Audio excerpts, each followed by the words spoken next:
BFM Business, BFM Patrimoine, Pépites et Pipo. Chaque jour à cette heure-ci, on a rendez-vous avec un professionnel de la gestion pour prendre le pouls de ces petites et moyennes capilles, histoire de dénicher quelques pépites, d'éviter aussi quelque chose trappe. Notre guide ce matin, c'est Xavier de Buren. Bonjour Xavier. Bonjour Cédric. En ligne avec nous depuis InnoCap Gestion pour nous parler d'Amadeus. On commence par un petit portrait. C'est un grand leader quand même. Bien sûr, alors ce matin nous allons effectivement parler d'Amadeus. Ce n'est pas une recommandation d'investissement, mais un exemple parmi nos convictions chez InnoCap Gestion. Et c'est une large cap qui a été créée en 1987 par un consortium qui regroupait à l'époque Air France, Lufthansa, Iberia et SAS. Et le but, c'était de créer une structure commune de distribution et d'y regrouper l'ensemble de l'offre de billets d'avion de ces compagnies aériennes. Et donc aujourd'hui, Amadeus, c'est le premier fournisseur de solutions technologiques pour le secteur du voyage. Le groupe espagnol est le leader mondial de ce marché oligopolistique avec 43% de part de marché. Amadeus détient donc et exploite le plus gros système informatisé de distribution, de réservation de voyages, qui est principalement utilisé dans le monde entier par les compagnies aériennes, mais aussi par des chaînes d'hôtels, des opérateurs ferroviaires, des loueurs de voitures ou des croisiéristes. Et cette plateforme informatique centralisée, elle permet notamment à 489 compagnies aériennes clientes d'afficher en temps réel les quantités, les prix des billets disponibles et d'informer immédiatement le réseau d'Amadeus qui est composé de 350 000 voyagistes, agences, sites de voyage qui sont connectés au système. Le modèle de facturation, il est simple. Le groupe prélève une redevance qui évolue environ entre 1 et 10 euros par billet émis sur la plateforme. Et cette redevance évolue en fonction de la classe choisie, de la flexibilité des billets, de la distance parcourue et de la complexité des trajets. Et Amadeus redistribue après ça une partie de ses commissions à ses partenaires voyagistes qui réservent sur son système. Donc Amadeus, c'est vraiment le lien technologique qui relie tous les acteurs du voyage entre eux. C'est un maillon essentiel, indispensable pour l'organisation des déplacements de loisirs ou d'affaires.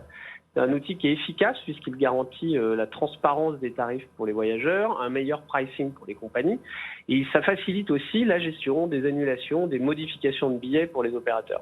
Alors cette activité de réservation qui représente 55% du chiffre d'affaires du groupe a connu une croissance d'environ 5% par an entre 2009 et 2019. Elle est rentable puisque la marge d'exploitation en 2019 a atteint 45% et elle génère aussi beaucoup de cash car elle a un besoin en fonds de roulement qui est négatif. D'un autre côté, l'autre principale activité, c'est la fourniture d'autres systèmes informatiques pour la gestion des passagers, cette fois, pour les compagnies aériennes ou les aéroports. C'est des logiciels qui, en gros, gèrent des services aussi divers qu'essentiels, comme la gestion des données de chaque voyageur, l'enregistrement ou l'embarquement des passagers et des bagages, mais aussi l'attribution de sièges ou le contrôle des départs et le chargement de l'avion. Et là, Amadeus se rémunère en prélevant une commission sur chaque passager qui varie en fonction du nombre de services utilisés. Pour vous donner un chiffre, en 2019, 2 milliards de passagers ont été embarqués grâce au système informatique d'Amadeus. Et cette activité, elle est encore plus rentable que l'activité de distribution, puisque là, on a une marge d'exploitation qui a atteint 65%, tout en générant également beaucoup de flux de trésorerie disponibles. Bon, voilà quelques idées à avoir sur ce dossier. Malgré tout, on est évidemment à un moment charnière avec le début du déconfinement qui s'accélère, mais c'est quand même une valeur un peu contrariante. Enfin quoi, c'est une bonne valeur justement pour jouer la réouverture des économies ? Effectivement, car l'activité qui est très dépendante du trafic aérien, puisque 75 à 80% de ses revenus en dépendent, le groupe a évidemment beaucoup souffert de la crise sanitaire. Mais selon nous, elle devrait bénéficier de la reprise des voyages à travers le monde, avec l'accélération qu'on peut voir des campagnes de vaccination et les levées de mesures de confinement.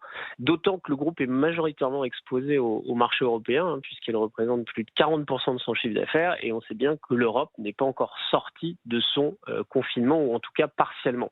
Donc c'est sûr que c'est selon nous une compagnie qui devrait profiter de la réouverture des économies et aussi de la reprise de la consommation des ménages qui vont dépenser plus dans leurs voyages et dans leurs loisirs.